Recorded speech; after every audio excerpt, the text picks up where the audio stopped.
Dear students, आज की class में आप सभी का डॉक्टर हेमू चौधरी यानी मेरे द्वारा स्वागत है। हम पढ़ रहे थे पेपर सेकंड डेवलपमेंटल बायोलॉजी और इसमें यूनिट फर्स्ट का इंट्रोडक्शन टू एम्ब्रियोलॉजी। इसमें कुछ थ्योरीज़ के बारे में हम पहले पढ़ चुके हैं।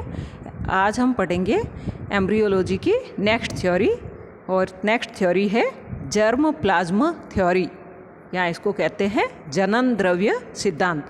यह सिद्धांत ऑगस्ट वीजमैन के द्वारा दिया गया था और इस सिद्धांत के अनुसार प्राणियों में दो प्रकार की कोशिकाएं पाई जाती हैं, somatic cells and germ cells. यानी जंतुओं में दो तरह की सेल्स होती हैं, एक कायिक कोशिकाएं और दूसरी जनन कोशिकाएं। कायिक कोशिकाओं के द्वारा जो है उसमें सोमेटोप्लाज्म भरा हुआ होता है और जिसकी प्राणी की मृत्यु के साथ में ही समाप्त हो जाता है, जबकि जर्म सेल्स में यानी जनन कोशिकाओं में जर्म प्लाज्म भरा हुआ होता है, जनन द्रव्य भरा हुआ होता है, जो कि लक्षणों को एक पीढ़ी से दूसरी पीढ़ी में ले जाने का कार्य करता है। तो इस प्रकार से इन कोशिकाओं में जेनेटिक डिटर्मिनेंट्स उपस्थित होते हैं और ये एक पीढ़ी से दूसरी पीढ़ी में प्रवेश करते हैं। जैसा कि अभी मैंने आपको बताया था कि सोमेटोप्लाज्म प्राणी की मृत्यु के साथ में ही समाप्त हो जाता है, लेकिन जर्म प्लाज्म जो कि सोमेटोप्लाज्म पर एक परजीवी के रूप में उपस्थित होता है और यह जर्म प्लाज्म जर्म सेल के रूप में निर्मुक्त होता है और फर्टिलाइजेशन के बाद में पुनः नए सदस्य में समाविष्ट हो जाता है। नेक्स्ट थ्योरी है mosaic theory. Mosaic theory Wilhelm rocks के द्वारा दी गई थी और इन्होंने मेंढक के अंडे में एक प्रयोग किया और इन्होंने फर्स्ट क्लीवेज के बाद में बनने वाली दोनों सेल्स में से एक सेल को गर्म सुई के द्वारा नष्ट कर दिया। तो इन्होंने पाया कि सेकंड सेल जिसको कि गर्म सुई से नष्ट नहीं किया था, उससे हाफ ब्लेस्टुला, हाफ गैस्ट्रुला और हाफ एम्ब्रियो फॉर्मेशन होता है।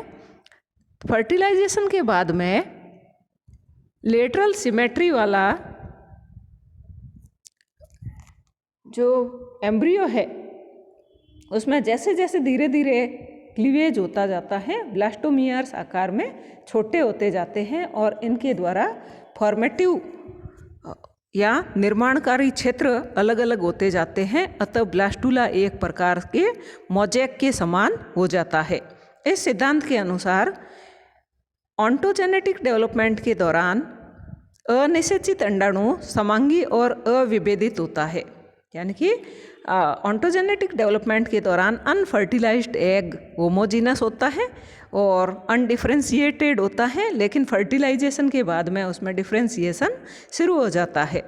परिवर्तन के साथ साथ सेल्स में अधिक स्पेसिफिकेशन की क्रिया होती है और ब्लास्टुला में विशिष्ट ऊतकों और अंगों के निर्माण के लिए भिन्न भिन्न क्षेत्र सीमित हो जाते हैं, जिसको फंक्शनल एडेप्टेशन कहते हैं या कार्यकीय अनुकूलन कहते हैं। अर्थात ब्लास्टुला एक प्रकार के मोज़ेक में परिवर्तित हो जाता है, या इसको मोज़ेक थ्योरी या किरमेर सिद्धांत कहा जाता है। नेक्स्ट है रेगुलेटिव थ्योरी या नियमनकारी सिद्धांत। यह सिद्धांत हैंस ड्रीस ने प्रतिपादित किया था और उन्होंने विल्हेम रॉक्स के समान सी अर्चिन के अंडों पर प्रयोग किए और इन्होंने पाया कि अर्ली एम्ब्रियो की प्रत्येक सेल जो है वो कंप्लीट एम्ब्रियो के फॉर्मेशन की सामर्थ्य रखती है, परंतु इनका भविष्य इनकी स्थिति पर निर्भर करता है। तो इनका फैट जो है वो इनकी पोजीशन पर निर्भर करता है। ड्रिक्स ने सी अर्चिन के अंडे में फर्स्ट क्लीवेज के बाद में बनने वाले दो ब्लास्टोमियर्स को अलग करने पर यह पाया कि दोनों ब्लास्टोमियर्स से पूरे भ्रूण व लार्वा का निर्माण होता है।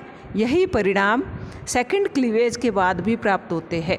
अर्थात अर्ली डेवलपमेंटल स्टेजेज में एग में टोटीपोटेंसी या पूर्ण सख्तता पाई जाती है, जो बाद में निर्धारण में परिवर्तित हो जाती है। इस प्रकार के परिवर्तन को रेगुलेटिव डेवलपमेंट और अंडों को रेगुलेटिव एग्स कहते हैं, यानी कि परिवर्तन को नियमनकारी परिवर्तन कहते हैं और अंडों को नियमनकारी अंडा कहते हैं।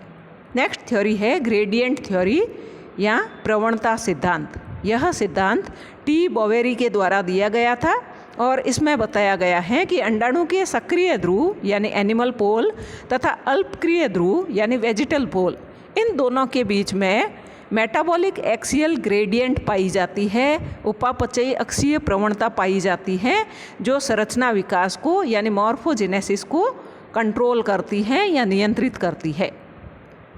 और स्टेडियम तथा रनस्ट्रॉम ने अंडाणु में संरचना विकास के लिए मॉर्फोजेनेसिस के कंट्रोल के लिए 2 ग्रेडियंट्स की उपस्थिति प्रस्तावित की।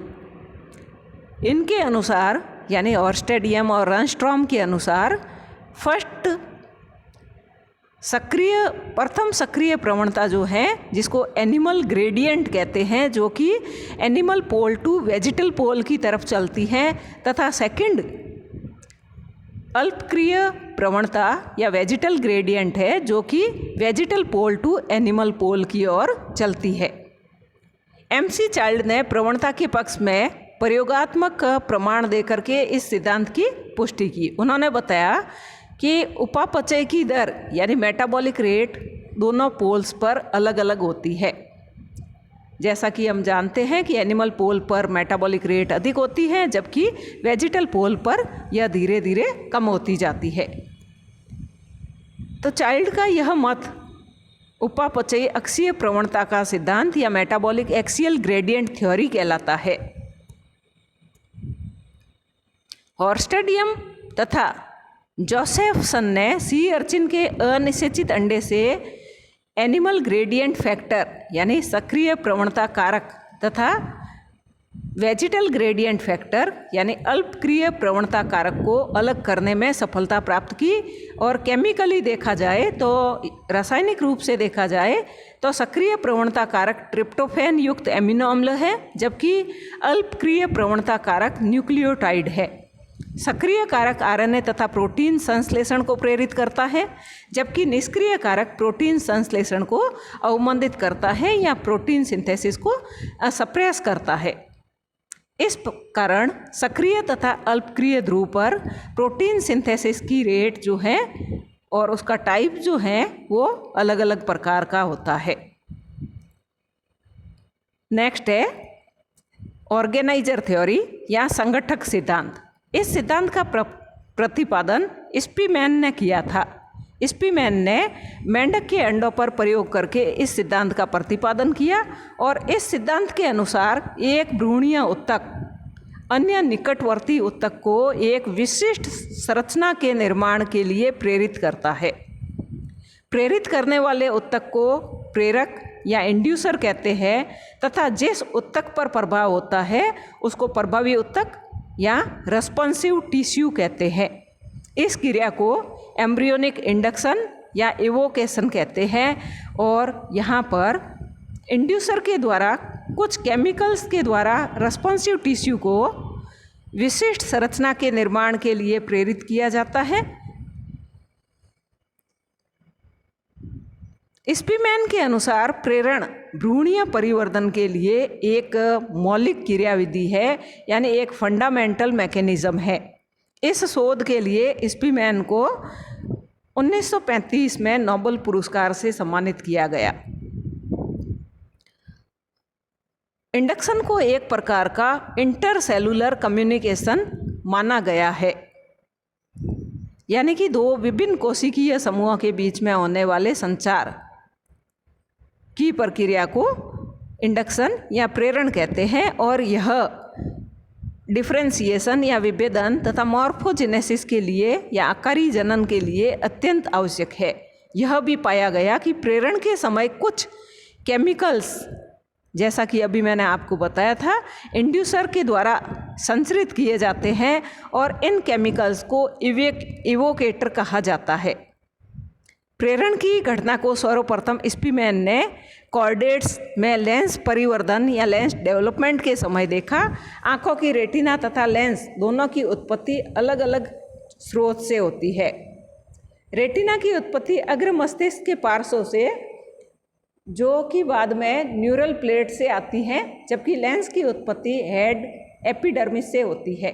जब न्यूरल प्लेट वल्नित होकर के ब्रेन फॉर्मेशन का काम करती है तो एपिडर्मिस ब्रेन टिश्यूज़ के बल्जेज या उभार के संपर्क में आती हैं, जो ऑप्टिक कप का फॉर्मेशन करते हैं। स्पीमैन ने पाया कि एपिडर्मिस में लेंस फॉर्मेशन की हेतु सामर्थ्य या कॉम्पिटेंस की क्षमता पाई जाती है, लेकिन एपिडर्मिस तथा ब्रेन टिश्यूज़ के उभार के मध्य किसी प्रकार का संपर्क नहीं होने के कारण सामान्य लेंस का निर्माण नहीं हो पाता है, अर्थात ऑप्टिक कप एपिडर्मिस को लेंस निर्माण हेतु प्रेरण का कार्य करता है। स्पीमैन ने 1918 में एक अन्य प्रयोग में पाया कि यदि सैलामेंडर के प्रारंभिक गैस्ट्रूला में, उसके प्री गैस्ट्रूला में उसकी त्वचीय एक्टोडर्म तथा न्यूरल प्लेट को एक्सचेंज कर दिया जाए तो दोनों ही उत्तक अपनी नवीन स्थिति के अनुसार रचना का निर्माण करते हैं, जबकि डॉर्सल लिप स्वतंत्र रूप से परिवर्धित होता है, चाहे इसे कहीं पर भी ट्रांसप्लांट किया जाए। इन्होंने बताया कि dorsal lip centre of differentiation के रूप में निरूपित होते हैं, यानी विभेदन के केंद्र के रूप में निरूपित होते हैं।